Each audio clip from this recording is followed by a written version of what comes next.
안녕하세요. 변화국어의 변정아 강사입니다. 오늘은 많은 친구들이 어려워하는 고전문법, 특히나 중세국어 개념에 대해서 알아보도록 하겠습니다. 네, 중세국어를 알아보기 전에는 우리 시대의 흐름을 일단 기본적으로 숙지하셔야 되는데요. 크게 고대, 중세, 근대, 그리고 현대까지가 이제 우리의 국어 역사라고 볼 수가 있죠. 고대 국어와 중세 국어를 나누는 기준점은 역사적 사건을 기준점으로 나눕니다. 그래서 고대 그리고 중세의 기준점이 되는 사건은 바로 고려가 건국되는 시기인데요. 바로 고려 건국이 918년에 이렇게 맞이하게 되면서 10세기부터를 우리는 중세국어라고 얘기할 수 있습니다. 고대국어는 원시국어부터 그리고 10세기 이전까지를 모두 고대국어라고 하고요. 쉽게 생각해서 고대국어의 자료가 많겠어요? 적겠어요, 여러분? 적겠죠. 그렇기 때문에 수능시험장이나 혹은 2학년 언어와 매체를 지금 듣고 있는 친구들은요. 고대 국어의 초점의 개념이 양이 별로 안 되기 때문에 압축적으로 공부하실 수가 있습니다. 자, 그렇다면 이제 메인 중세국어로 넘어가죠. 우리 중세국어와 그리고 근대 국어의 기준점이 되는 사건이 있는데요. 바로 일본이 조선을 쳐들어온 사건, 바로 임진왜란이 되겠습니다. 임진왜란의 우리 연도는 우리 한국사도 하기 때문에 알아두실 필요가 좋죠.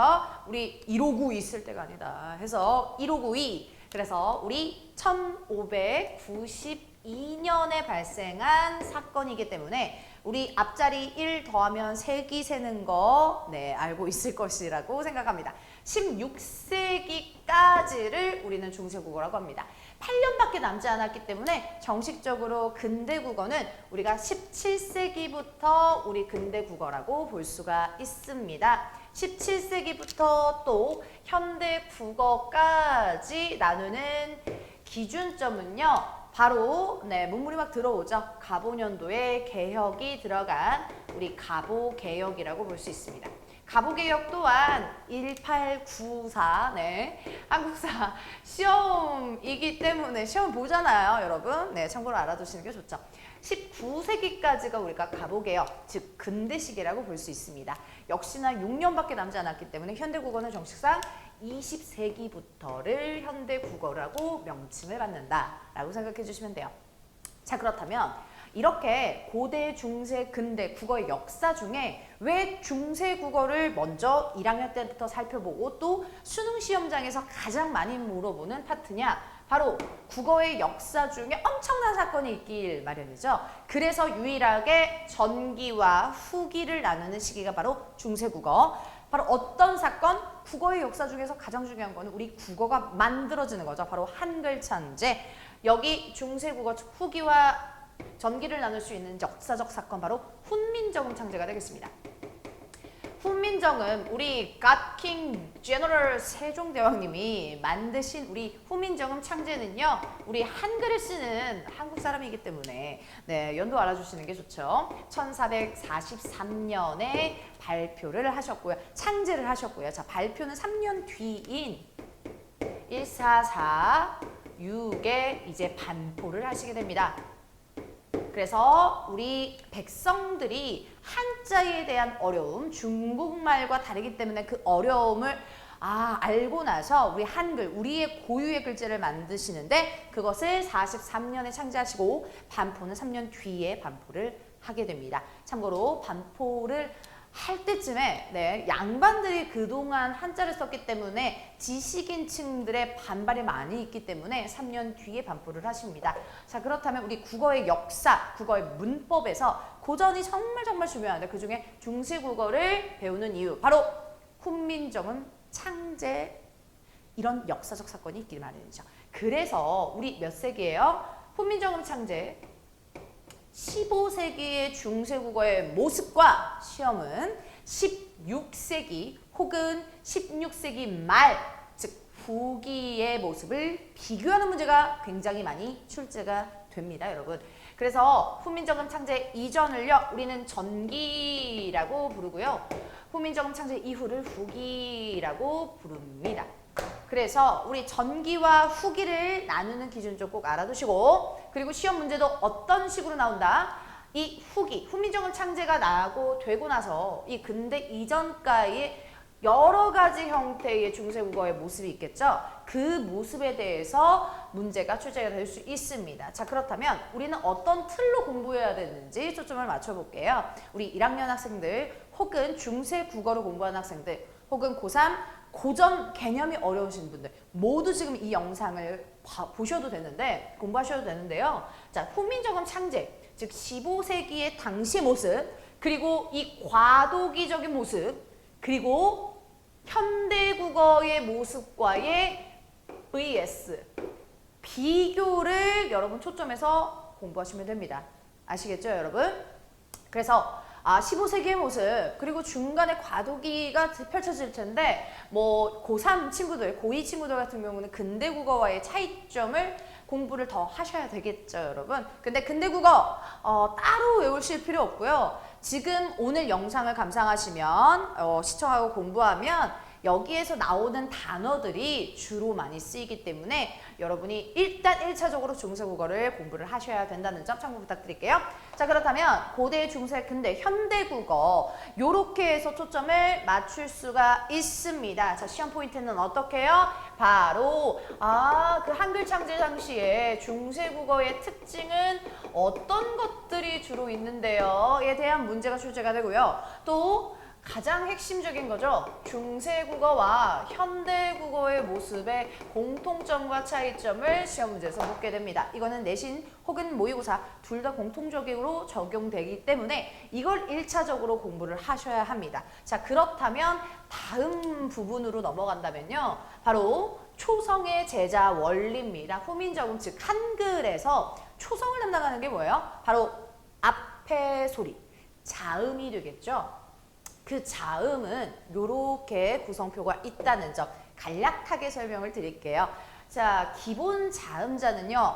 본을 땄습니다. 그래서 5개의 가나, 마, 사, 아 요렇게 해서 구성이 되고요. 거기에 획을 더해서 소리의 세기가 세지는 것이 바로 가획자의 원리가 되겠습니다. 자, 그렇다면 기역에다가 획 하나 딱 하니까 키읔이 되고 그 거센 소리가 나기 때문에 소리가 더 세지기 마련이죠. 밑에도 동일합니다. 그런데 이 채자는 우리 저 사람 이상해 할 때 다를 이자예요. 그래서 다른 원리로 만들어졌는데 이게 뭐냐? 과액자처럼 획은 더해지는 경우가 있어요. 하지만 소리의 세기와 관련이 없습니다.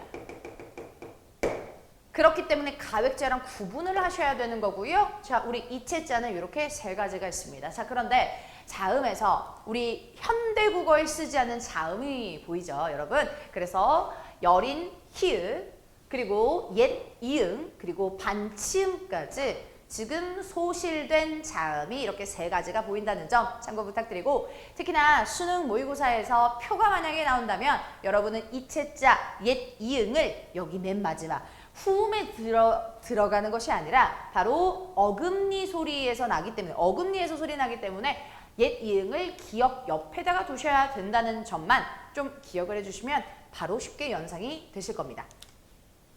자, 그 다음에 우리 기본자의 모음인데요. 그 모음에서는 우리 삼성 갤럭시 쓰시는 분들은 쉽게 아실 거예요. 우리 삼성 갤럭시가 1번, 2번, 3번 이렇게 구성되어 있죠. 천지인 키패드. 우리가 주로 요즘에 쿼틱 키패드라고 해서 컴퓨터 자판이랑 비슷한데 천지인 키패드가 바로 여기입니다. 하늘과 땅과 그리고 사람을 본떠서 만든 기본자 모음은 역시나 자음과 동일하게 상형, 본을 떴고요. 3개가 있습니다. 자, 거기에 초출자, 제출자 한 번을 조합하고 2번을 조합합니다. 어떻게 조합해요? 요렇게 한번 순서도 바뀌어서요. 자, 그래서 오아 이렇게 한 번씩 조합만 해보면 돼요. 그래서 나는 천지인 키패드를 쓰신다면 한 번 요렇게 조합하는 게 초출자라고 생각해 주시면 되겠죠. 제출자는 어떻게 해요?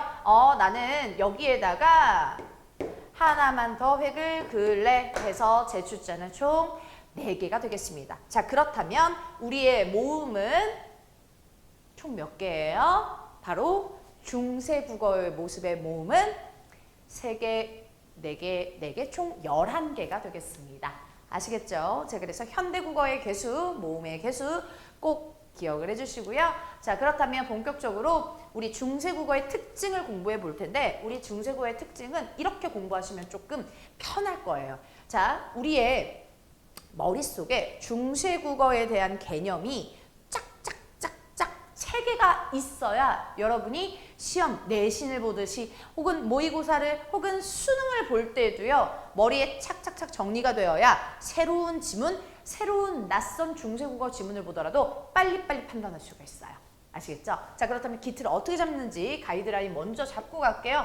바로 우운이 첫 번째의 특징으로 되겠습니다. 자, 그리고 표기를 어떻게 하는지, 그리고 우리 중세국어 문법을 배우지만 이 문법 중에서도 우리 형태소에 관련된, 품사에 관련된 것을 우리는 문법 파트다라고 통상적으로 일컫는데요. 거기에서 조사나 어미나 접사 등등 그러한 형태소를 밝혀주는 것이 바로 문법 파트가 되겠습니다. 자, 그 다음에 마지막 좀 쉬운 파트죠. 그래도 외우기만 하면 되니까요. 우리 어휘, 단어 파트도 이렇게 구성이 되어 있습니다. 자, 그렇다면 앞으로 중세국어 특징을 쫙 공부할 때 머릿속에 뭐가 있어야 된다? 이 4가지의 특징이 머릿속에 쫙 있어야 한다라는 것을 명심해 주시고, 자, 그렇다면 우리 첫 번째 의문의 파트의 특징을 살펴보겠습니다. 여러분, 자, 첫 번째 의문의 특징. 자, 우리 의문의 변동 했었을 거예요. 그 의문의 변동의 뜻이 음운. 바로 뜻을 구별해주는 가장 작은 소리였어요. 그래서 대표적으로 뭐가 있었다? 자음, 모음. 그리고 소리의 기준점에서 나눌 수 없는 것들을 비분절 음운이라고 했는데요. 자, 그렇다면 음운은 분절 음운, 그리고 비분절 음운 나눠져서 분절 음운은 대표적으로 뭐요? 자음하고 모음이요. 그리고 비분절 음운은 소리의 길이와 중국 사람들 뭐요? 높낮이 그리고 억양 등등이 비분절 음운에 속합니다. 자, 그렇다면 이 부분에 대한 현대국어는 기본적으로 알고 가야 되고요. 그리고 여기 파트에 대한 지금 음운 공부, 중세국어를 공부를 하고 있는 겁니다. 알겠죠? 자, 그럼 그걸 생각하면서 소실문자 먼저 가볼게요. 자, 소실문자 어떤 걸 물어보는 거예요? 자음하고 모음 중에 현대국어에서 사용하지 않는 옛날식의 문자를 만나보실 수가 있는 건데요. 자, 우리는 외우기 쉽게 없어지는 순서대로 한번 외워보도록 하겠습니다. 아까 자음체계표에서 3개라고 말씀드렸는데요. 지금 사용하지 않는 운용 방식, 조합까지도 포함해서 한번 같이 공부를 해보도록 하겠습니다. 자주 나오는 소실문자 문자 중에 이렇게 세로로 조합되어 있는 순경음 시리즈가 있어요. 입술 소리만 세로로 조합되는 연서 방식인 이 문자, 동일하게 순경음 미음, 순경음 피읍 이렇게 되는 것들은 지금 사용하지 않죠, 여러분. 네, 15세기에 금방 없어지고요. 자, 그 다음에 없어지는 순서 한번 외워볼게요. 자, 바로 여린 히읗이 되겠습니다. 여린 히읗이 요렇게 지금 사용하지 않죠, 여러분. 자, 그 다음에 우리 반치음. 자, 순경음 비읍은 연하게 흐 이런 느낌. 여린 히읗은 흐. 반치음은 Z 느낌이에요. z 이런 느낌이거든요. 그래서 참고로만 알아두시고 그 다음에 우리 이응 중에 지금 사용하지 않는 문자 옛 이응이 사용됐죠. 자, 그 다음에 마지막 우리 모음 중에 소실문자 유일한 게 딱 하나 뭐요? 아래 아까지 천지인의 천에 해당하죠. 아래 아까지 이렇게 5개를 크게 나눠봤고요. 자, 우리가 자음으로 또 모음으로 인정하는 것들은 요 4개입니다. 하지만 시험 문제 잘 나오는 지금 사용하지 않는 운용 방식 바로 순경음 비읍까지 한꺼번에 기억해 주시면 좋고요. 자, 여기 반치음까지는 15세기. 아까 시기 생각해 보시면 훈민정음 창제되고 얼마 안 있다가 얘네들은 싹 다 없어져요. 그런데 여기서는 16세기에 없어지는 소실문자거든요. 그래서 없어지는 순서도 한꺼번에 외워줍시다. 그래서 지금 사용하지 않는 소실문자가 사용되었다라는 선택지는 이 본문에서 이런 글자를 보이면 선택해 주시면 되겠습니다. 자, 두 번째 파트 가볼게요. 단모음. 우리 계속 음운 변동 파트, 음운에 대해서 개념을 기초로 잡고 가셔야 되는데 단모음에 대조되는 모음이 이중모음이에요. 단모음은 소리를 낼 때 아, 오 변하지 않는 것들이 단모음. 우리 우선 현대국어를 떠올려 보면요. 현대국어 체계표 키위 제외해 금붕어 좋아 라고 표로 외웠는데 총 현대국어는 10개가 되겠습니다. 근데 중세국어는 다르게 7개가 있죠. 우리 7개 아까 외워볼까요 여러분? 기본 상형자의 모음 몇 개 있죠? 바로 3개. 천치인이 되겠고요. 거기에 초출자 뭐예요? 한 번씩만 결합해 보세요. 아, 오, 우. 거기에 제출자 한 번만 더 천지인 2번 눌러보세요. 자, 그렇다면 여, 야, 요, 유가 되겠죠, 여러분? 자, 거기서 우리가 사용하지 않는 소실문자 아래야까지 포함이 되어 있으니까 여러분 잘 골라주시고 현대국어 키위제 금붕어 조화도 여러분 알아두시면서 차이점 비교하시는 문제 맞으시면 되겠습니다. 자, 그 다음에 세 번째는 모음 조화인데요. 자, 모음을 배웠으니까 모음 조화 현상에 대해서 배우죠. 자, 음운 변동했을 때도 살짝 건드리긴 했는데요. 모음 조화가 잘 지켜지냐 안 지켜지냐 요거를 초점을 맞춰서 공부를 하셔야 합니다. 자, 모음 조화가 지켜진다라는 말은 양성은 양성끼리고요. 음성은 음성끼리가 되겠습니다. 간혹 가다가 음양의 조화다 막 이렇게 하는데 절대 그러면 안 돼요. 알겠죠? 자, 그러면 양성 모음은 어떤 모음을 가리키냐면 약간 플러스의 느낌인 거예요. 즉 환호하거나 밝거나 아니면 즐거운 느낌, 경쾌한 느낌이 양성 모음이고요. 어둡거나 우울한 느낌, 마이너스가 음성이 되겠습니다. 알겠죠? 네, 코로나, 뭐 양성, 음성 이런 게 아니에요, 여러분.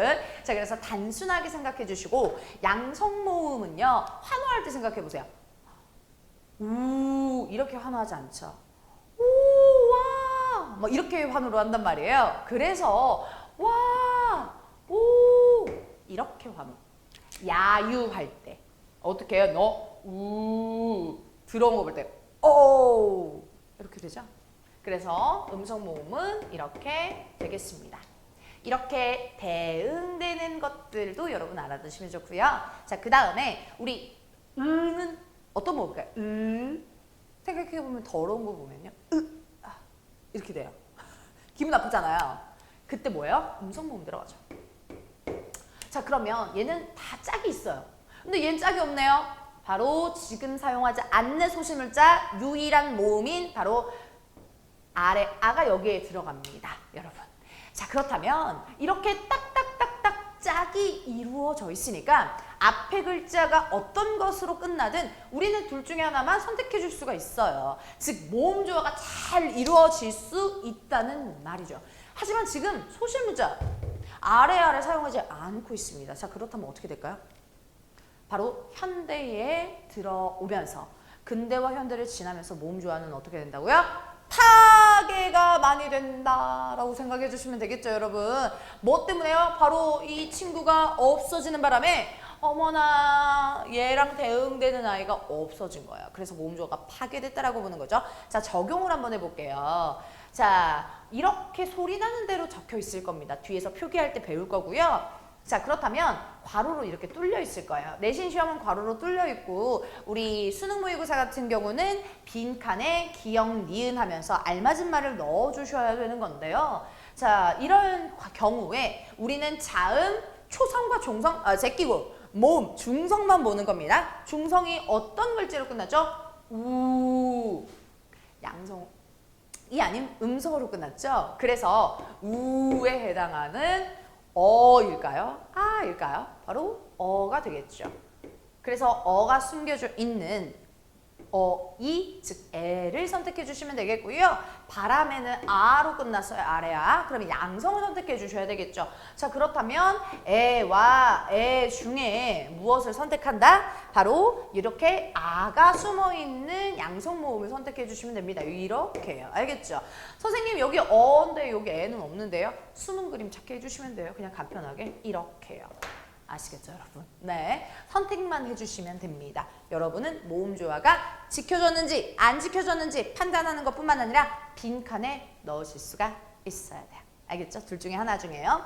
자, 그렇다면 아까 설명드렸던 16세기 말에 이때 최종적으로 버티고 버티다가 없어졌죠. 소실로 모음 조화가 어떻게 해요?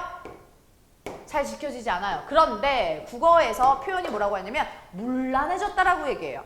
아시겠죠? 문란은 말 그대로 혼란이니까요. 잘 지켜지지 않는 혼란 혹은 파괴라고 보시면 되겠습니다.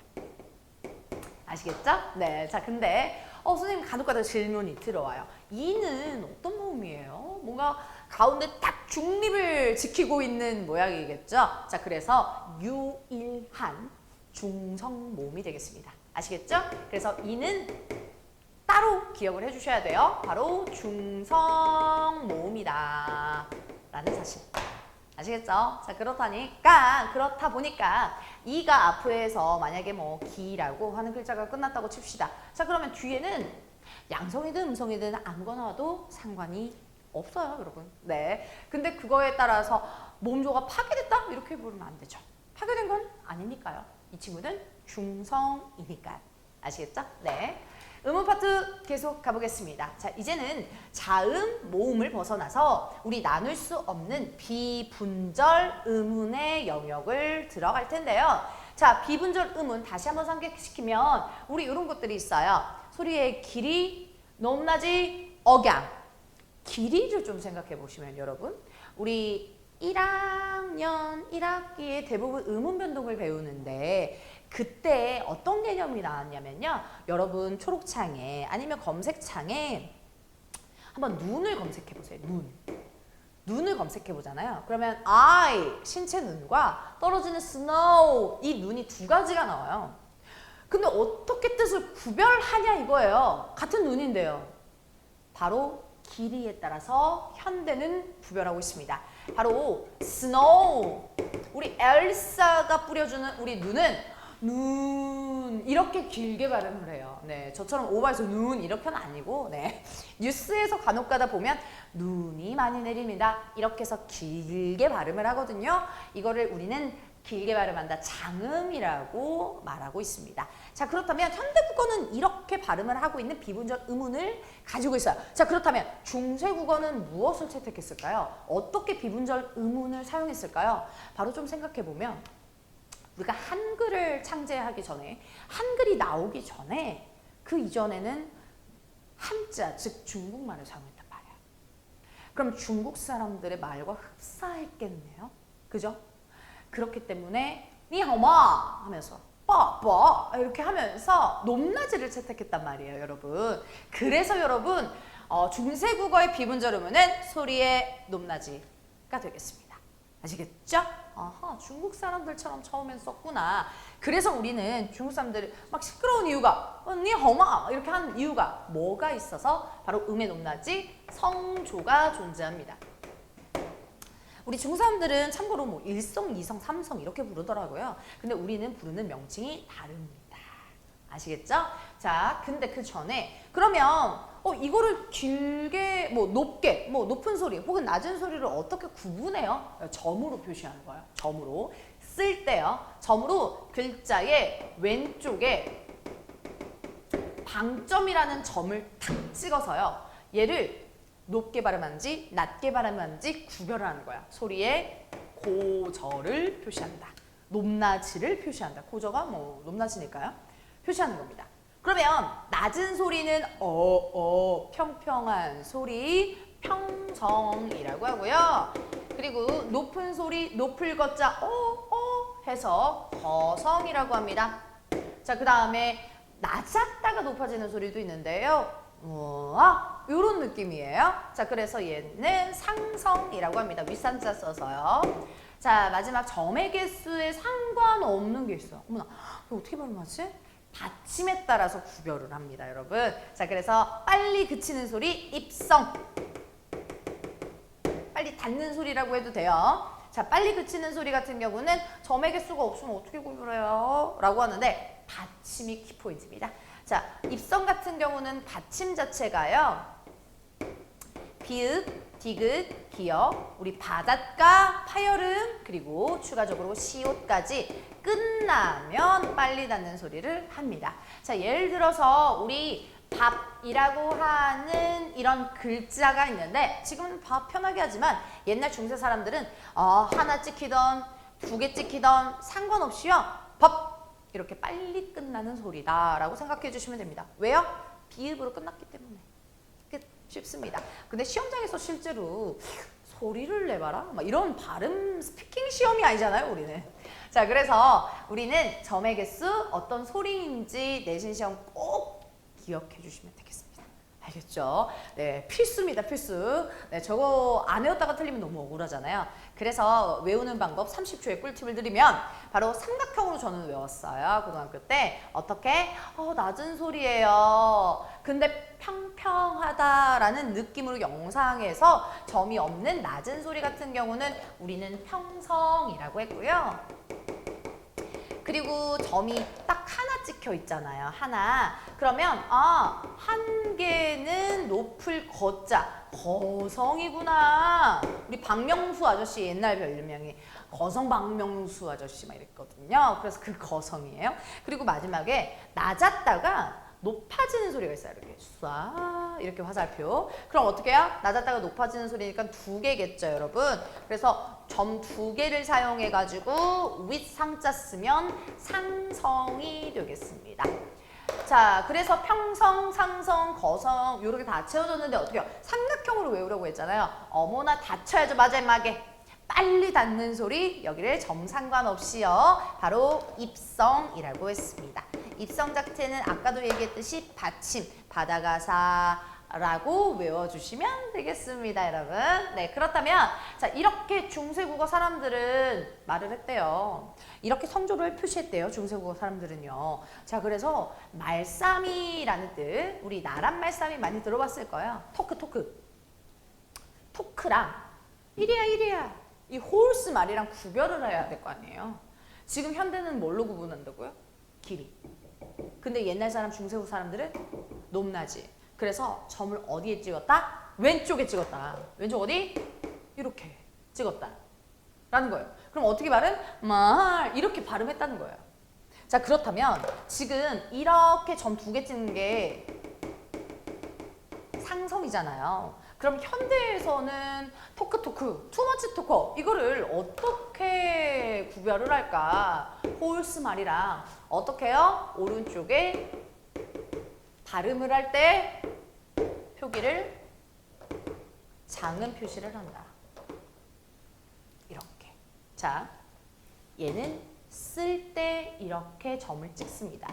지금 점 안 찍죠? 성조 없으니까요. 네이버에 검색창에 검색하면 이렇게 검색해서 나옵니다. 자, 그러면 이거는 길게 발음하자라고 하는 장음으로 지금 남았네요. 제가 시험 공부 어떻게 해야 된다고요? 중세국어에 드러나는 특징, 개념, 용어 외워야지만 시험 문제는 현대국어랑 비교하는 게 훨씬 더 많이 나온다. 중요하다라고 말씀드렸어요. 자, 그러면 중세국어 때는 상성으로, 현대국어 때는 장음으로 흔적이 남게 되죠. 혹은 비분절음은 물어보면 뭐예요? 여는 높낮이 고정. 현대는 장단으로 비분절음이 남아있다. 아시겠죠? 비분절음은 차이점입니다. 마지막 가로 안에 그래서 대부분 16세기 말에 소멸돼요. 왜요? 중국 사람 아니잖아요. 우리나라 말하고 결이 좀 다른 거예요. 그래서 나중에는 없어졌고요. 상성은 우리말에 방금 얘기했듯이 장음으로 남게 됩니다. 혹은 뭐 로로 만약에 서술형 단답형으로 끝나 긴 소리라고 하면 되죠. 뭐. 장음이 긴 소리 아니겠어요? 예, 긴 소리로 끝난다. 이렇게 채워주시면 되겠습니다. 자, 그렇다면 또 다른 개념을 살펴볼 텐데요. 요거는 사실 표기에 들어가는 특성이지만 제가 자음이 들어가기 때문에 의문으로 빼놨습니다. 여러분 외우기 좀 쉽게요. 자, 어두자욱은 우리가 어두라고 얘기하면요. 초성인 거죠. 우리 초성 게임 생각하면 어떻게 해요? 기역, 미음 이렇게 해서 초성 게임 하죠. 즉 자음이라는 얘기인데 그 자음 자리에 그냥 하나의 자음이 아니라 군사할 때, 군대할 때 군이거든요. 그래서 그 군사할 때 군대는 아니구나. 무리군자. 군집하다 할 때. 이 무리를 모으는 자음인데 어떻게 한 개 모으는 게 아니라 두 개 이상 오는 거야. 그래서 괄호 안에 음절, 한 글자에 첫 머리에 혹은 첫 소리 상관없습니다. 오는 두 개 이상의 자음이 되는 거죠. 그래서 고전시가 문학 같은 거 풀다 보면 막 이렇게 되어 있는 거 보실 거예요. 그죠? 어떻게 읽어야 돼? 이게 아니라 뜻, 쌀, 때처럼 마지막 자음을 이제 된 소리로 읽어주시면 되는 건데요. 해석해주시면 되는데 근데 이렇게 쓰는 명칭을 우리는 뭐라 부른다? 어두자음군이라고 부른다. 아시겠죠? 네, 자 그렇다면 근대국어로 가면서 이걸 어떻게 읽는다고요, 여러분? 무슨 소리를 읽어요, 우리? 듣 이렇게 읽나요? 아니죠? 뜻 이렇게 읽죠. 쌍자음으로 읽는단 말이에요. 그 쌍자음으로는 된 소리로 바뀐다라고 명칭을 붙입니다. 아시겠죠? 그래서 지금 어두자음군은 존재해요? 이렇게 쓰는 글자 있어요, 현대국어? 없죠? 어떻게 써요? 이렇게 쓰죠? 그렇기 때문에 된 소리로 존재한다라는 두 번째 현대국어 특징이 되겠습니다, 여러분. 자, 그래서 그러면 선생님 옛날엔 된 소리 없었어요? 아니요, 된 소리 있었어요. 근데 어두자음군하고 발음을 구분했다라고 생각을 해주시면 되고요. 된 소리가 등장했다라는 게 중세국어 특징이에요. 자, 그렇다면 그 전엔 있었다 없었다? 없었다. 언제 없었다? 중세 이전? 중세 이전 언젠데요? 고대요. 우리가 자료를 찾아봤더니 고대에 된 소리가 없다가 중세에 갑자기 나타난 거예요. 그래서 고대 때는 된 소리가 없었구나.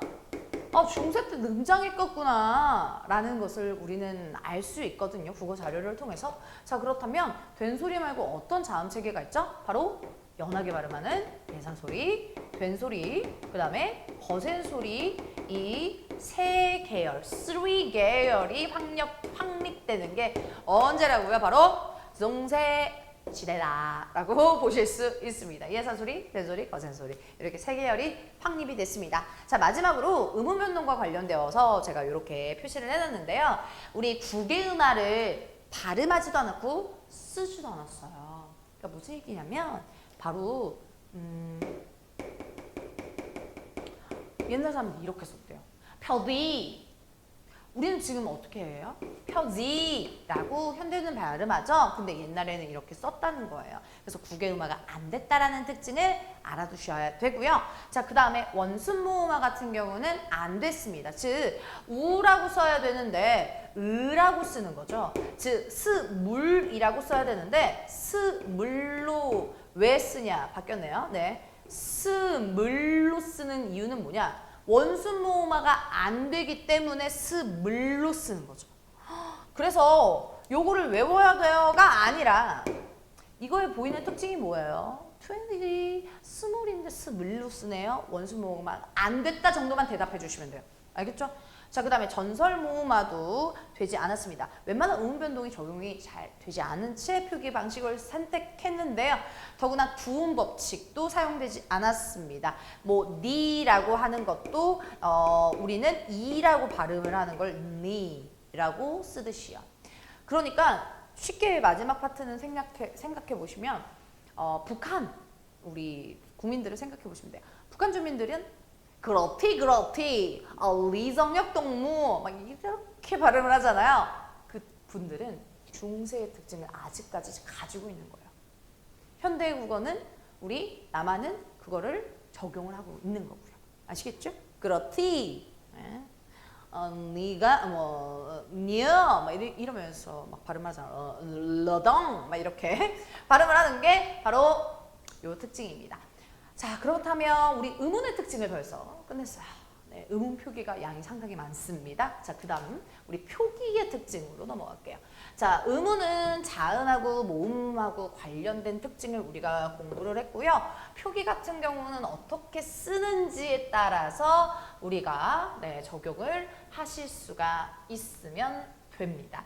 자, 표기 같은 경우는 첫 번째 띄어쓰기를 했을까요? 안 했을까요?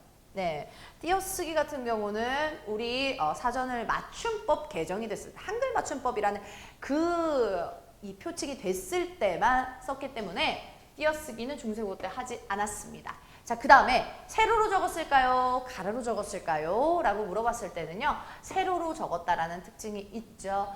왜? 사극 생각해보세요. 왕이나 신하가 쫙 펼쳤을 때 세로로 이쪽으로 이렇게 적혀있지 이렇게 적혀있지 않거든요. 근데 선생님 시험 문제에서는요. 가로 적어있는데 가로 적기로 고르면 안 돼요?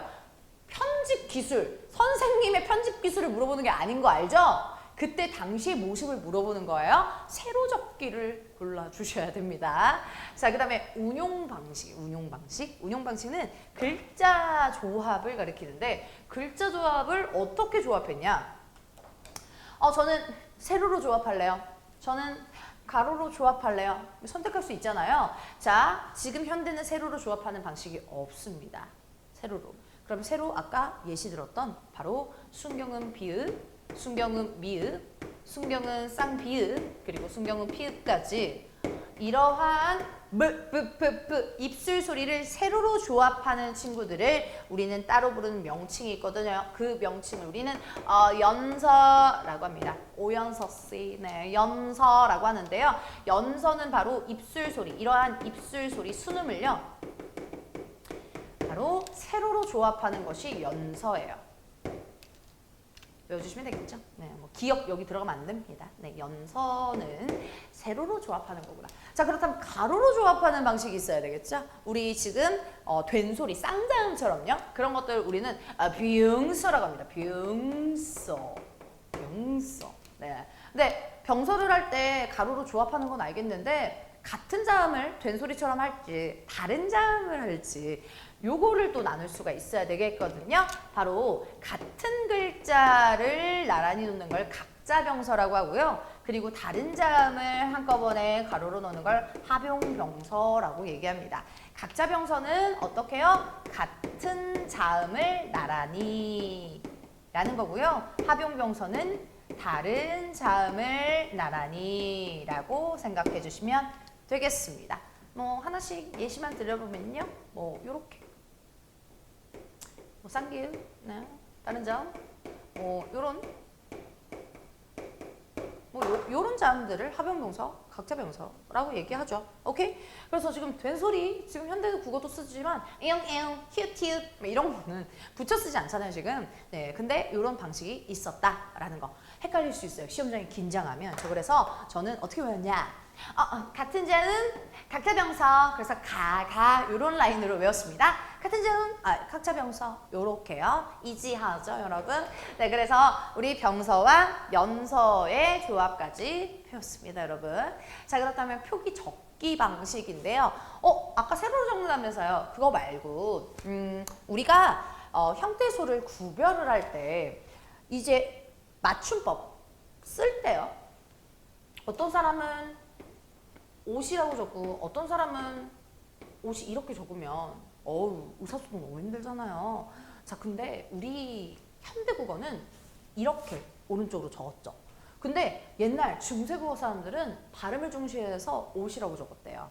그러면 적기 방식이 되게 다른 거 아시겠죠? 자, 그렇다면 중세국어의 적기 방식은 방금 소리 나는 대로 적는 어떤 방식? 이어 적기 방식을 채택했다. 우리 음운 변동했을 때 연음 생각해 주시면 되는데 그래서 얘를 다른 말로 연철이라고 부르고요. 그리고 현대 국어는 어떤 방식을 썼냐? 끊어서 적어요. 그래서 끊어 적기를 사용합니다. 자, 그래서 우리는 나눌 분자를 써서 분철이라고 불러요. 그래서 아까 오시를 예시를 들었는데 만약에 이렇게 조합이 됐을 때 소리 나는 대로는 어떻게 해요? 바로 사람이 이렇게 연음된 채로 쓰는 것이 바로 이어적기예요. 이렇게 끊어적기는 사람이 그대로 쓰겠죠. 자, 근데 중간에 제가 비워놨어요. 아까 중세, 현대, 중간에 어떤 시기요? 근대시기가 있어요. 근대시기에는 이 중간에 낄껴하네요. 소위 말해서 과도기, 중간 단계이기 때문에 되게 혼란이 빚어져요. 너무 과도하게 쓰는 거죠. 뭘요? 받침을 한 번 더 써요. 그래서 거듭적기. 한 번 더 적는다. 그래서 뭐 다른 명칭이 다른데 뭐 지금 혼란스럽게 혼철. 분절했죠. 우리 혼철 혹은 중철이라고 하죠.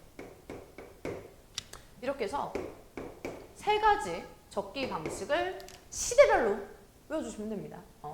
요거는 사실 이 자료마다 분분한데요. 우리 대부분의 지금 고1 교과서, 고2 교과서들은 이런 시대의 흐름을 따른다라고 명칭이 되어 있기 때문에 참고로 기억하시고 중세, 근대, 현대 국어로 이렇게 나눕니다. 거듭적기 어떻게 할까요? 사람 이를요.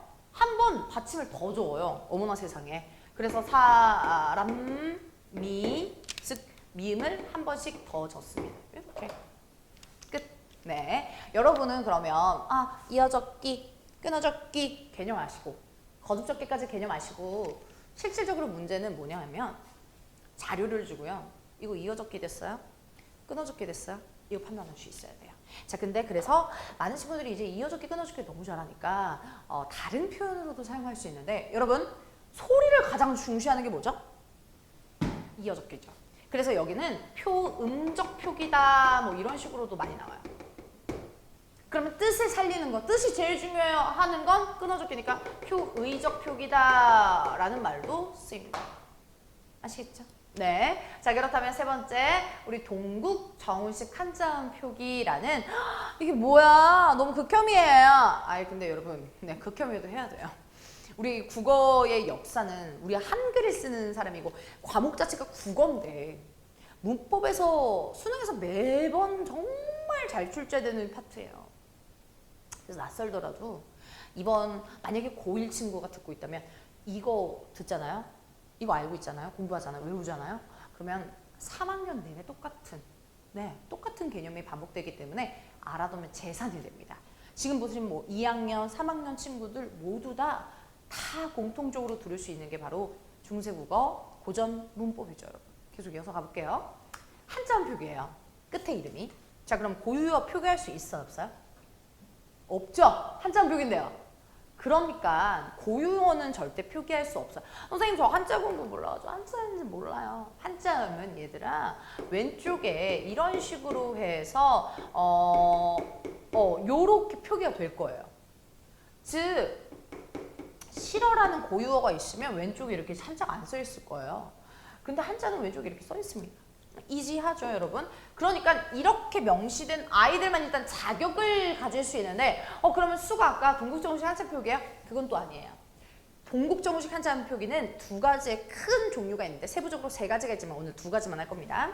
두 가지의 종류만 크게 있는데요. 첫 번째, 한자음은 중국 원음과 가깝게 표기하는 방식이 있습니다. 중국 원음과 가깝게 왜 표기하죠? 여태까지 중국말 한자를 썼기 때문에. 말은 우리말이지만 표기는 중국 한자를 썼기 때문에 그 바탕이 밀려 들어오는 겁니다. 자, 그래서 대표적으로 뭐가 있냐면 나는 편하게 라는 글자를 쓰고 싶은 거예요. 근데 중국 사람은 편 소리를 안 해요. 어떻게 해요? 편하게. 저도 삐언지음 뭐 이렇게 얘기하거든요. 그래서 이 표기가 어떻게 되냐면 편할 편자를 이렇게 표기를 합니다. 이렇게 표기를 해요. 이게 무슨 표기? 동국정식 한자음 표기. 이렇게 대답해 주시면 됩니다. 네, 좋습니다. 자, 근데 2번으로 나눠졌죠. 자, 요렇게 모두 어떤 걸 갖추어서 표기하냐면 한자를 살펴봤을 때요. 만약에 요런 글자가 있다고 칩시다. 자, 옛날 사람들, 중세 사람들은요. 한자를 읽어보고 우와, 완벽하다. 완전 이상에 가깝다. 라고 생각을 한 거예요. 자, 그래서 얘를 완벽하게 탁 채워진 글자가 이상적이구나. 생각을 한 거죠. 그러면 한글로 대응하면요. 초성, 중성, 종성이 완벽하게 글자가 채워져야 된다고 생각한 거예요. 즉 말하는 글자를 보고 뭔가 좀 허전해, 좀 추워 보여 이렇게 생각한 거죠. 그래서 어떻게 해요? 채워줘요. 받침을 채워줘요. 뭘로 채워주면 좋을까요? 음가가 하나도 없는, 값어치가 하나도 없는 그냥 이응을 이렇게 채워준 거예요. 자, 잘 보세요. 그러면 그때 당시 사람들은 이 글자를 보고 마라고 읽었을까요? 망이라고 읽었을까요? 음의 값어치가 없기 때문에 마라고 읽는 거예요. 근데 표기는 어떻게만 한다? 이렇게 표기만, 쓸 때만 이렇게 한다 이거예요. 왜? 허전해 보이거든요. 허전해 보이지 않게끔 표기하는 게 바로 동국정식 한자 표기인 거죠. 그래서 괄호 안에요. 초상, 중성, 총성 요렇게 모두 갖추어 표기를 하는 것이 바로 동국정식 한자음 표기입니다. 아시겠죠? 자, 그럼 키포인트는 뭐야? 자음하고 모음이 조합이 되어야 글자가 완성되긴 해요. 근데 받침이 없는 글자가 너무 많잖아요. 자, 그러면 종성이 없는 경우는 음가 없는 무엇을 사용한다? 바로 이응을 사용한다 라는 겁니다. 알겠죠? 자, 그래서 세종, 어제, 혼민, 정음 이라는 그 제목 표시에서 우리는 세종어제라는 글자는 생종옹쟁이라고 아니고 세종어제라고 있습니다. 그쵸? 그러면 여기 밑줄 친 이응은 음의 값어치가 있다 없다? 없다. 읽지도 않고 그냥 쓰기만 이렇게 채워준다. 자, 그렇다면 의문이 들지 않아? 어떤 건 읽어야 되고 어떤 건 안 읽어야 되지? 읽어야 하는 걸 따로 표시해야 하는 그런 이응이 있습니다. 바로 지금 사용하지 않는 옛 이응. 자, 음가가 있는 아이는요. 이응 받침으로 읽어라라고 하는 아이는 옛 이응을 사용했다는 거예요. 그래서 세조어제가 아니라 생이종어제라고 읽을 수 있는 거는 얘가 옛 이응이기 때문입니다. 끝. 네, 좋습니다.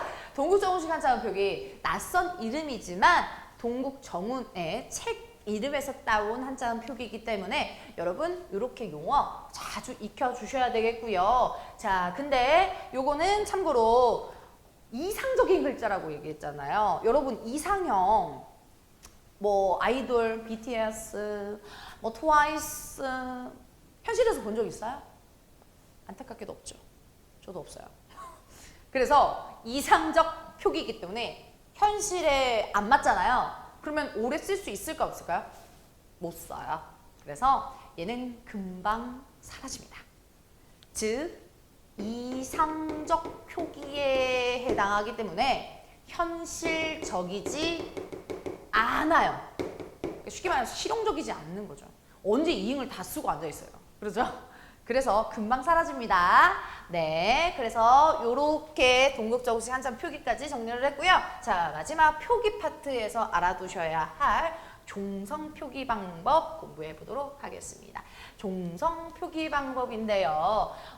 낯설고 어려운 글자처럼 보이는 아이가 등장하죠. 바로 종성, 부영, 초성입니다. 개념 먼저 알고 갈게요. 자, 종성에 자음을 만들려고 했는데 어떻게 만들지? 해서 고민을 한 게 야, 따로 만들지 말고 초성에 있는 글자를 다시 사용하자 라는 뜻입니다. 아시겠죠? 초성이 뭐 하는데요? 자음하여 모음하여 초성 게임? 자음 맞죠? 그러니까 초성에 쓰는 자음을 모두 다 다시 쓸 수 있는 게 종성, 부용, 초성이라는 이름을 갖게 된 겁니다. 자, 결론적으로 말씀드리면 우리 지금 한글, 현대국어요. 지금 이거 채택하고 있어요. 지금 요런 표기를 사용하고 있습니다. 어떻게요? 이 글자 쓰려면 여러분 히, 읒 받침 이렇게 써요. 치읒은요. 치, 읒 받침 이렇게 써요. 알겠죠? 요렇게 쓴답니다. 그러니까 초성에 올 수 있는 글자가 종성에도 다 모조리 올 수 있는 거죠. 자, 그럼 종성, 부용, 초성은 뭐요? 현대국어에서 모든 자음이 종성에 올 수 있다가 되겠습니다. 아시겠죠? 자, 그러면 종성, 부용, 초성 지금 현대국어에서 사용되는 건 알겠어요. 모든 자음이 받침 종성에 오는 거. 근데 제가 화살표를 지금 그려놨는데 이게 지금 현대고 그리고 시기별로 지금 나와 있는데 제가 여기 맨 앞에다가도 적어놨죠.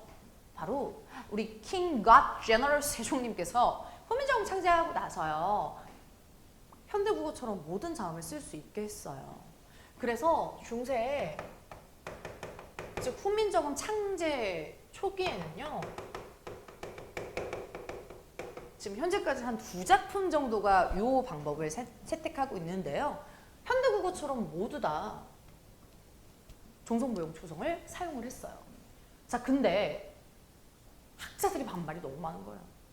그래서 너무 많아요. 왜냐면 여태까지 한자 쓰다가 갑자기 그 받침까지 다 외우려니까는 너무 힘든 거예요. 받침까지 다 어떤 거를 선택해야 될지 고민하는 거죠. 그래서 8개로 좀 줄여주세요 해서 8종성법이 됩니다. 다시요. 종성에 몇 개의 자음이 올 수 있는 거예요? 8개로 좀 줄여주세요 해서 8개. 그 더 줄여주세요. 7개. 딱 된 거죠. 시기별로 크게 중세 대부분 그리고 근대 7종성법이 사용되게 되었습니다. 자, 그래서 8종성법이라고 우리가 축약해서 얘기하는데요. 우리 풀네임도 알아둬야 돼요. 8종성 다종용이라는 이게 8종성법이랑 똑같습니다, 여러분. 그래서 선생님 8종성 가정육은 뭐예요? 여기 8종성법이에요. 풀네임인 거죠, 풀네임. Yes. 야, 그래서 family예요. No. 8개의 종성 자음이면 가히 족하다. 가히 만족한다 라는 뜻입니다. 자, 그래서 8개의 자음 외워줄 텐데요. 요렇게 외워주시면 편해요. 바로 그녀 다리만 보였소 요렇게 한꺼번에 외워주시면 되겠습니다. 네, 그녀 다리만 보였소. 근데 제가 왜 엿이라고 해요? 바로 예디응을 사용했기 때문에 엿소 이렇게 해주시면 좋겠죠. 아까 우리 동국 정식 한자음 표기에서 음가 없는 이응이 사용했는데 음가 있는 거는 옛 이응이라고 말씀드렸습니다. 그래서 옛 이응 요 꼭지이응 여기 사용되는 거 당연히 음가가 있으니까 8종성법 안에 들어가고 있죠, 여러분. 자, 그런데 7개에 더 줄여달래요. 그럼 7종성법은 뭐가 없는 거냐면 여러분 디귿하고 시옷 중에 선택을 해야 돼요. 표기는 항상 시옷이 이깁니다. 쓸 때는 시옷이 남게 돼요. 그래서 7종성법은 디귿이 사라져요. 디귿이 사라져요. 그래서 요거까지도 알아두시면 되겠습니다. 자, 그렇다면 아까부터 계속 얘기하는 중세와 현대의 차이점이 뭐예요? 라고 말씀드리면 우선 요거 기억하시면 돼요. 지금 표기 파트예요. 표기 파트 여러분. 표기 파트. 어떻게 쓰는지. 어떻게 써요? 라고 얘기했을 때 중세는 8개의 자음을 선택했고요. 우리는 모두 올 수 있어요. 라는 거잖아. 그래서 쓰기 방식이 이렇게 차이가 좀 있어. 자, 그런데 아까 비분절 음은 성조가 상성이 지금 장음으로 흔적이 남았어요를 공부했거든요. 자, 그렇다면 8종성법도 현대국어에 흔적을 남겼어요. 흔적. 어디에서 좀 많이 본 사이즈들의 참 아니에요, 여러분? 음 변동했을 때 그녀 다리만 보여 가느다란 물방울 요거 했을 때 우리 바로 음운의 변동 자음들과 비슷하죠. 자, 그래서 이런 특징이 있는데요. 현대국어 음운 변동 중에 음절의 끝소리 규칙을 예전에 배웠었을 거예요. 근데 주의해야 될 건 소리잖아요. 음 변동은 발음 파트잖아요. 발음할 때 끝소리 받침에 뭐가 오면 좋으냐라고 했을 때 그녀 다리만 보여 가느다란 물방울 7개였단 말이에요. 7개. 오케이? 자, 그러면 발음할 때 이렇게 썼는데 시옷하고 디귿의 구분이 있어요, 없어요? 없어요. 디귿도 디귿으로 쓰고 시옷도 시옷으로 쓰고 이랬단 말이에요, 여러분. 그렇죠? 자, 그러니까 디귿하고 시옷에 구분해서 발음을 하지 않는 게 현대인데 중세국어는 디귿하고 시옷을 구분하여 발음하고 표기까지 했다라는 거죠. 지금 현대국어 표기 구분해요, 당연히. 그런데 차이점 살펴보셔야 되겠죠. 자, 발음하는 거 우리 디귿하고 시옷을 발음까지도 구별했다라는 것이 우리 중세국어만의 특징이 되겠습니다. 아시겠죠, 여러분? 요거 꼭 기억하시고요. 특히나 디귿하고 시옷 중에 구별하는 것, 즉 7종성법에서 디귿 없어지는 거 꼭 기억해 주시기 바라겠습니다. 맨날 다 시옷이 없어진다고 하는데요. 안 돼요. 아무튼 이렇게 흔적이 남았다라는 거. 자, 그렇다면 우리 문법에서 형태소 파트로 넘어가도록 하겠습니다. 이제 우리 가이드라인 3번째 파트로 가는 건데요. 저는 4번 네, 강조를 하는 것 중에 앞에는 약간 그래 낯선 용어들을 좀 익히자. 약간 영단어 익히듯이 여러분. 그렇게 좀 받아들였으면 좋은데 좀 암기를 하는 거죠. 이런 용어도 있구나. 그런데 이 문법 중에 주격조사 파트는 제가 봤을 때 가장 중요성의 탑인 것 같아요. 그러니까 매번 출제가 되죠. 내신에. 안 물어보는 시험이 없어요. 그리고 수능 모의고사에서도 굉장히 비중 있게 다루는 파트거든요.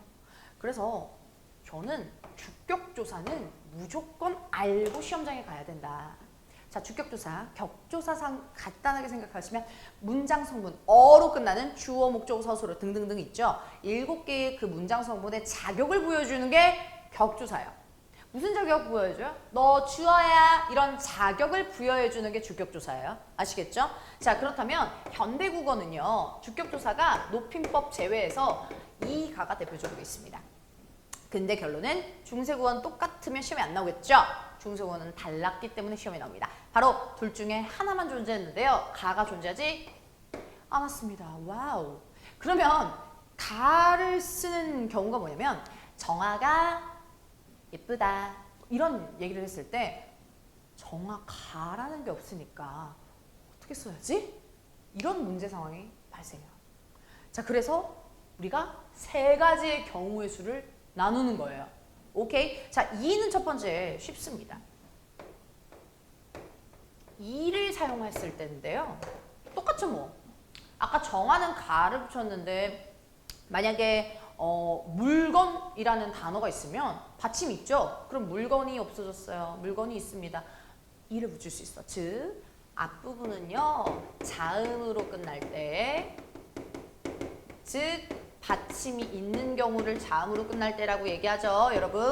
네, 맞습니다. 자, 2번째와 3번째를 한꺼번에 배울 텐데요. 2번째 같은 경우는 모음 2로 끝나고 3번째 같은 경우는 생략하는 경우가 있습니다, 여러분. 자, 그렇다면 얘네 둘은요. 일단 모음으로 끝나요. 모음으로 끝나요. 구분을 지어야 되기 때문에 모음으로 끝나요. 모음 끝. 똑같이. 근데 차이점이 있죠. 바로 요렇게 생각해 주시면 되는데요.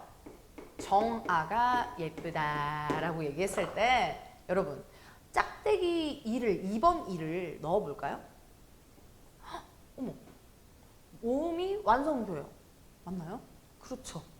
근데 오이가 맛없다 라고 했을 때 이때 2를 딱 넣으면 모음이 완성이 안 돼요. 그죠? 그래서 얘는 생략, 오이 맛있다 라고 하는 겁니다. 얘는 정에 예쁘다 이렇게 되는 거죠. 오케이 오케이. 네. 자, 그래서 우리가 차이점을 두는 게 뭐냐? 바로 이 생략하는 경우는 이 계열로 모음이 끝날 때라는 거죠.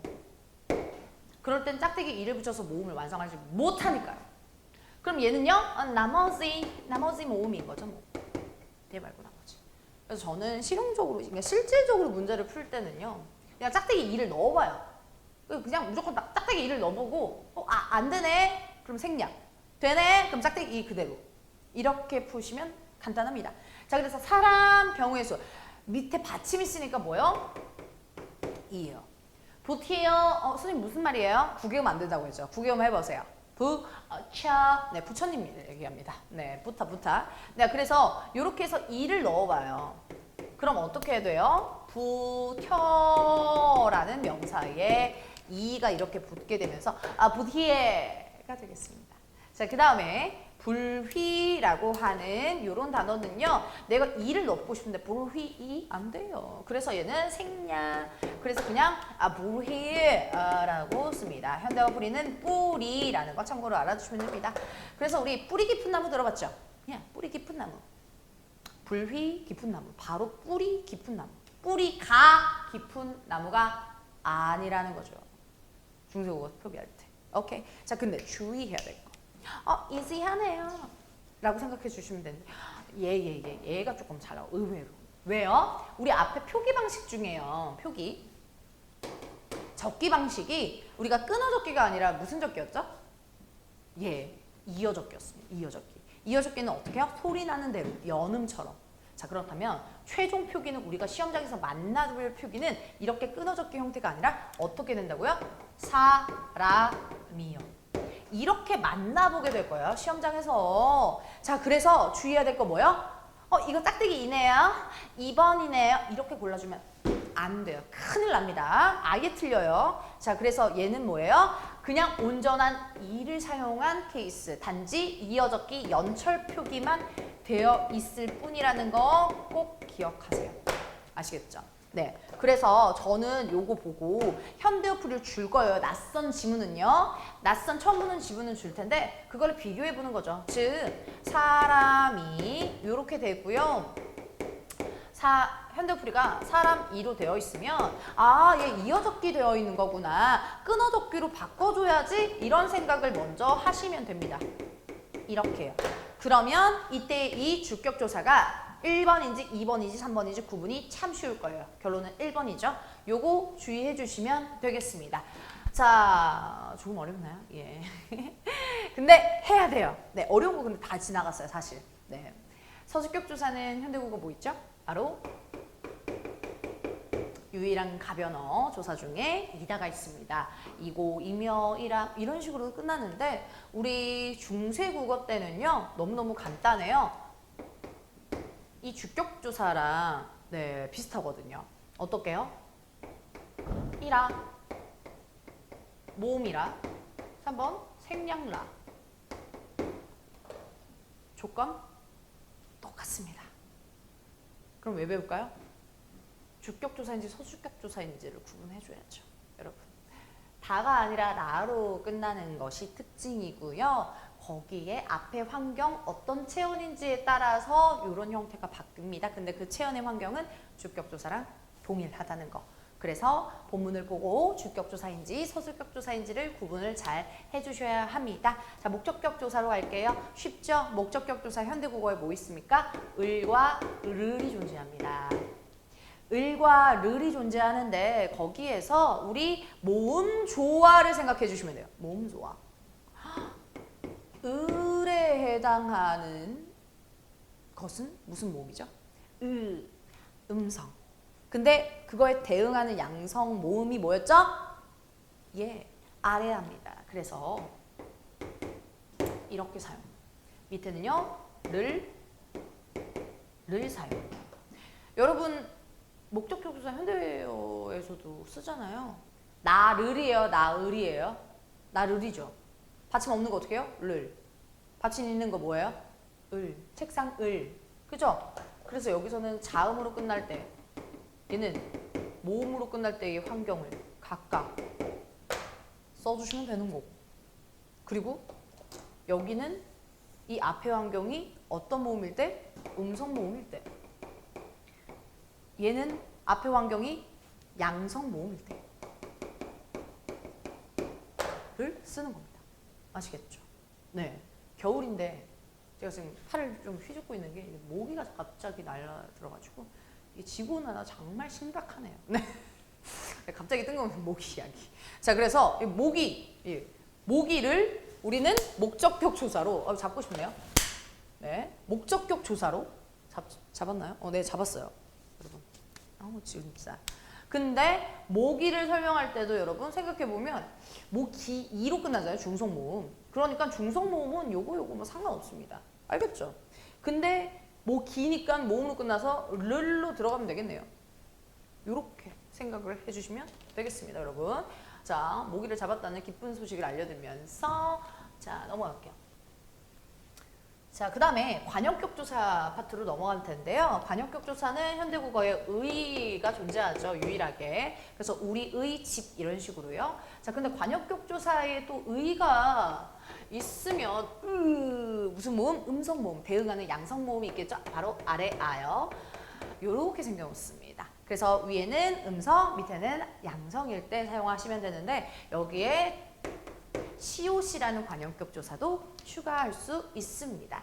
자, 그래서 여기서는요, 환경에 따라서 달라주시는데 결론은 이 은은요, 유정명사일 때, 유정물일 때 뒤에 쓰실 수 있고 시옷은 무정물일 때 쓰실 수가 있어요. 근데 유정물 중에서도요. 높임의 표현이 아닌 평칭을 쓸 때 유정물, 얘는 존칭을 쓸 때에 유정물을 사용하실 수 있습니다. 우선 유성명사, 유정물과 무정물을 구분을 지으셔야 되는데 짓는 법 아세요? 우리 유정란이라고 생각하면 유정계란 비싸요. 왜 비쌀까요? 병아리가 탄생할 수 있는 계란이거든요. 근데 암탉에 뻐꼬대 아침마다 울고 뿅 하고 낳는 거는 무정란이에요.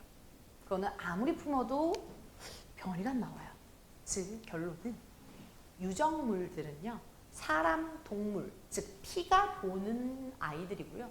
무정물은요. 무생물 또는 피가 안 도는 식물까지 포함해서 우리 무정물이라고 합니다. 자, 그렇다면 우리 나라라고 하는 걸 예시를 들어볼게요. country, 네. 나라는 어떤 거죠? 무정물이죠. 살아있지 않잖아요. 네, 피가 안 돌잖아요. 자, 그래서 나 나라의 국민이야 이렇게 얘기하고 싶으면 어떻게 해요? 시옷을 쓴다. 그래서 제일 유명한 구절 있죠. 나란 말싸미 균교육에 따라 나라 말싸미가 나라의 말싸미가 되겠습니다. 아시겠죠? 자, 그래서 나랏이라고 하는 게 무정물이다 라고 생각해 주시면 되고요. 존칭의 유정물과 무정물이 뭐냐면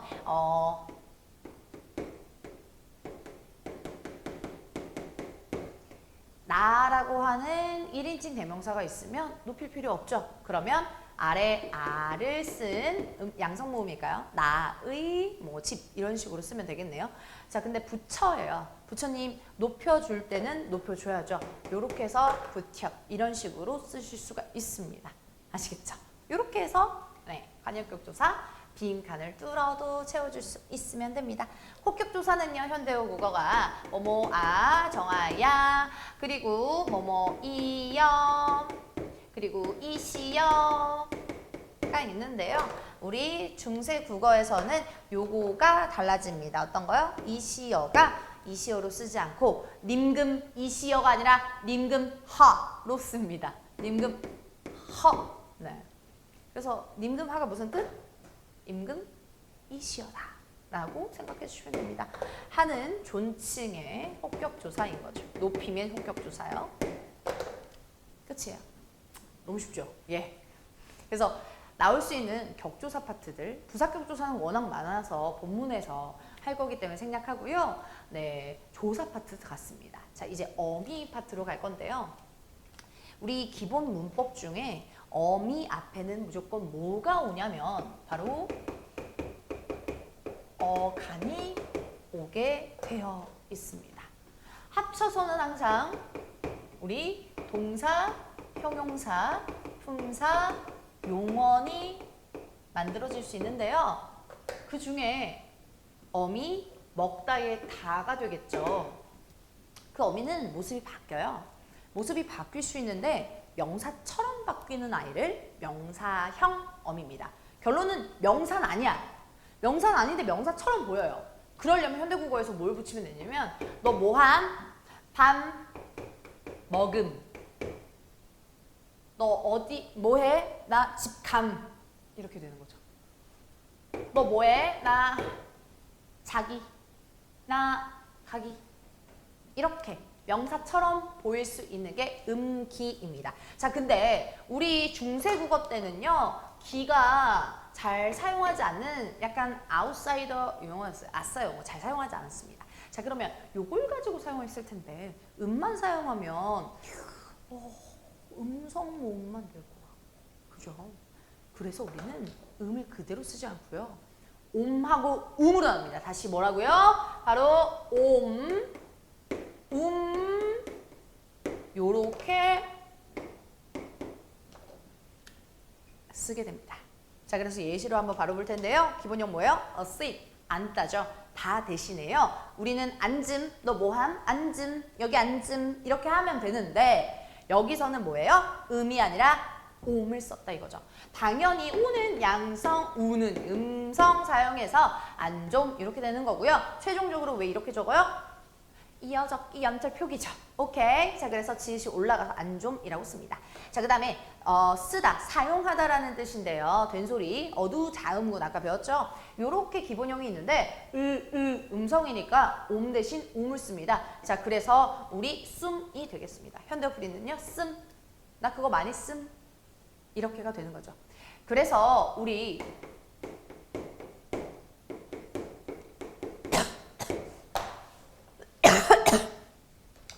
음성 모음인지 양성 모음인지 체크하시고 사례가 어렵네요. 그리고 음성 모음을 따로 이렇게 결합해 주시면 되겠습니다. 여러분 옴하고 음의 선택 여러분이 해주시면 되겠습니다. 이렇게 문법 파트 중에 조사랑 어미, 특히 저는 주격조사와 여러분 명사형 어미는 꼭 숙지하고 들어가셔야 되는 게 중세국어 시험이에요, 여러분.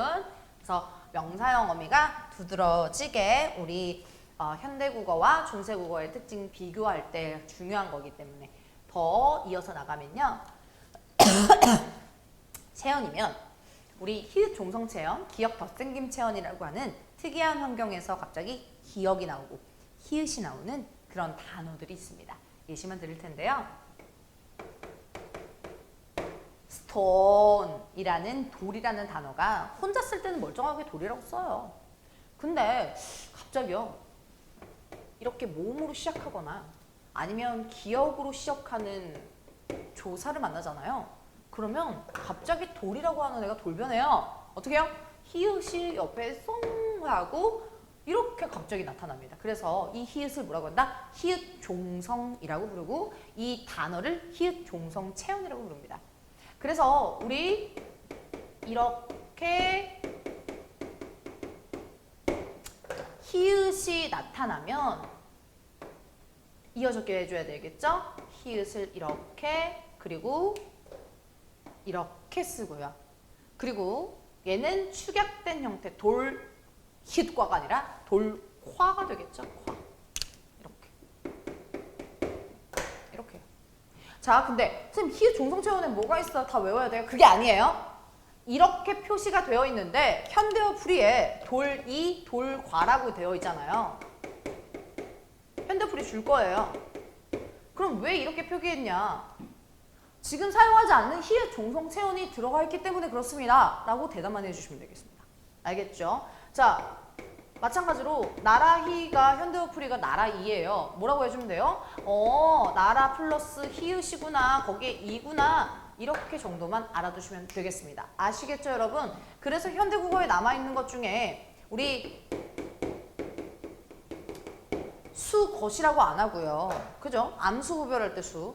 그래서 우리는 히읗을 나타내서 수컷, 뭐 이어서 수탁, 암탉 많이 들어봤죠? 네, 요게 히읗 종성 체언이 현대국어까지도 자리 잡는 케이스입니다. 자, 기역 덧생김 체언 가볼게요. 기역 덧생김 체언은요, 일단 원래 얘도요, 나무예요. tree. 그 나무는 혼자 쓸 때 얘 나무예요.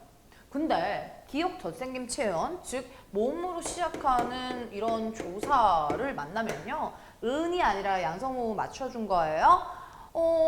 기역 덧생김 체언은 이렇게 앞에 이 뒤에 맨 뒤에 모음이 오나 우로 끝날 거예요. 그러면 오나 우를 없애고요. 그리고 그 자리에 기역을 추가합니다. 덧생깁니다. 그럼 한 번씩 해볼까요? 네. 나, 미음에다가 오가 없어집니다. 없어져요. 그러면 그대로 은이 남겠죠. 그러면 이 미음 밑으로 보내요. 그 다음에 뭐가 들어간다고요? 기역이요. 그리고 모음으로 시작하니까 이렇게 되겠네요. 근데 현대풀이 뭐라고 나온다? 나무는 이라고 나온다. 결론! 현대풀이 나무는인데 왜 남간? 뭐 이상한 글자지. 남간이 뭐야? 기역 덧생김 체언이구나. 이것까지는 모르셔도 돼요. 그런데 이 현대어플이랑 비교했을 때 아니 뿌리 깊은 나무는인데 왜 뿌리 깊은 난간? 이렇게 어리둥절하지 말라고 알려드리는 겁니다. 기억 덧생김 체언이라고 부르는 부분입니다. 자, 드디어 문법까지 다 끝냈어요. 여러분 한 큐에 이렇게 다 끝내려니까 좀 양이 많아 보이는데 두고두고 반복해서 보시면 되겠고요. 자, 어휘 들어가겠습니다. 단어인데요. 어휘가 당연히 의미가 변화되겠죠. 지금 사용하지 않는 글자들이 너무 많으니까요. 자, 의미의 변화를 들어가기 전에요. 우리 의미가 어휘가 생성되거나 소멸될 수도 있습니다. 생성되는 건 뭐예요? 아이폰 옛날에 있었나요? 없죠. 휴대폰, 컴퓨터, 인터넷 이런 것들 어휘의 생성이죠. 그죠?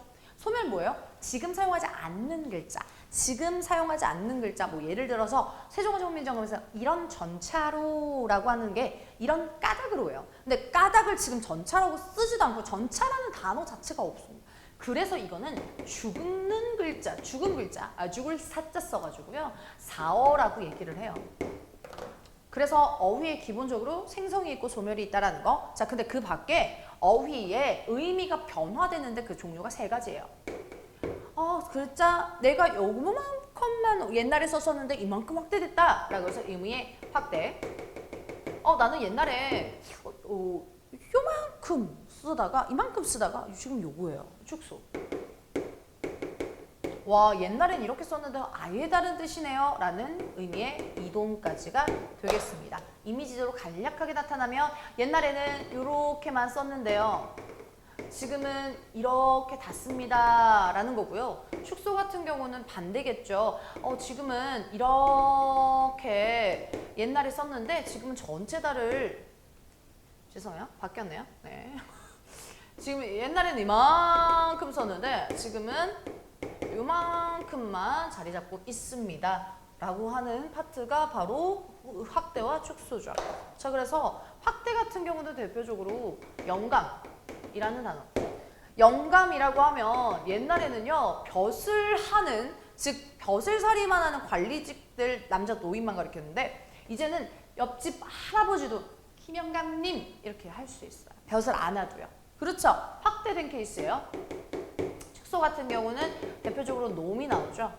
옛날에는 놈이, 이런 놈이, 할 놈이 이런 식으로 했을 때 사람이란 말이에요. 사람 전체. 근데 지금 이놈아 하면 이 사람아가 아니라 기분 나쁘죠. 남자의 비속어, 낮잡아 이르는 말로 축소가 됩니다. 이동 같은 경우는 아예 모양 자체가 달라져요. 그래서 모양 자체가 별로 되고 막 난리가 나요. 자, 그래서 대표적인 게 뭐다? 어리다라고 하는 거. 옛날에는요 어리석다를 사용했는데 지금은 영 나이가 적다로 사용하자. 이렇게 의미의 변화, 확대, 축소, 이동까지 이지하게 나와 있습니다. 자, 그 다음에 별책 부록 마지막 부분이에요, 여러분. 마지막. 네, 힘내세요. 높임 표현이 있는데요. 현대국어에서도 주체, 객체, 상대 높임법이 존재했었습니다. 그래서 우리 주체 높임, 상대 높임, 객체 높임의 실현 방법이 다 각각 있었는데, 자, 결론을 말씀드리면 중세국어는요. 선어말 어미가 그렇게나 발달했어요. 선어말 어미가. 참고로 선어말 어미 모르는 학생들은요. 뒤에 먼저 선자, 앞에 먼저 선자 있기 때문에 뒤에 어말 어미 오는 거고요.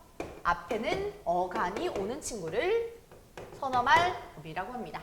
예를 들어 먹다 중간에 먹는다, 먹겠다 뭐 이런 것들. 이게 선어말 어미. 근데 이거를 높임을 따잖아요. 현대국어에서는 선어말 어미로 실현 방법이 높여주는 거 딱 하나밖에 없었어요. 바로 주체 높임 선어말 어미 시가 되겠습니다. 자, 그래서 주체 높임 선어말 어미 중에서는요.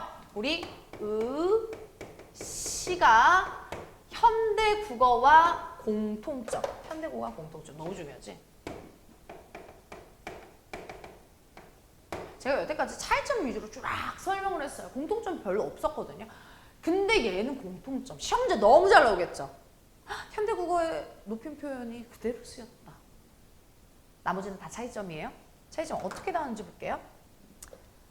이 의시 같은 경우는 뒤에 어말 어미 온다 했잖아요. 자음으로 시작하는 어미가 오면, 어말 어미가 오면 시를 써고요. 모음으로 시작하는 어미를 쓰잖아요. 자, 그러면 우리 육룡이 나르 샤 들어봤어요. 그 현대어플이가 육룡이 나르 시어예요. 그래서 샤로 씁니다. 샤로 씁니다. 쉬샤, 쉬샤 외우실 수 있죠? 두 개 있습니다. 알겠죠? 육룡이 나르 샤, 나르 시어거든요. 어로 끝나기 때문에 샤로 썼습니다. 자, 밑에 객체 높임법 가볼 텐데요. 객체 높임법은 세 가지의 실현 방법이 있습니다. 삽 아래아예요. 그 다음에 잡 지읒의 아래아 비읍. 그 다음에 잡 반치음 아래아 비읍입니다. 아시겠죠? 네, 요렇게 되어 있습니다. 얘도 환경에 따라서 다른데요. 얘는 뒤에 있는 이 자음으로 나누는 게 아니라 어미로 나누는 게 아니라 앞에 어간 받침으로 나옵니다. 어간 받침이요. 이 시옷 같은 경우는 우리 가바 서해라고 외워주시면 좋고요. 가바 서해 뒤에서 이 글자를 씁니다. 밑에는 구개음화와 관련된 거예요. 비읍, 티읕, 지읒, 치읒의 뒤에서 마찬가지로 나타나고요. 삽은 울림소리에서 이렇게 실현이 됩니다. 자, 그리고 우리 연서 중에 비읍으로 시작하는 연서가 있었죠. 바로 순경음 비읍인데요. 마찬가지로 우리 삽, 잡, 잡을 우리 순경음 비읍으로 바꿀 수도 있어요. 이 비읍을요. 순경음 비읍으로요. 이 순경음 비읍으로 다 바꿀 수가 있는데 어떨 때 순경음 비읍으로 바꾸냐면 바로 뒤에 모음으로 시작하는 어미가 올 때 순경음 비읍으로 체인지 할 수 있습니다. 하나만 예시 드릴게요. 객체 높임법은 잘 나옵니다.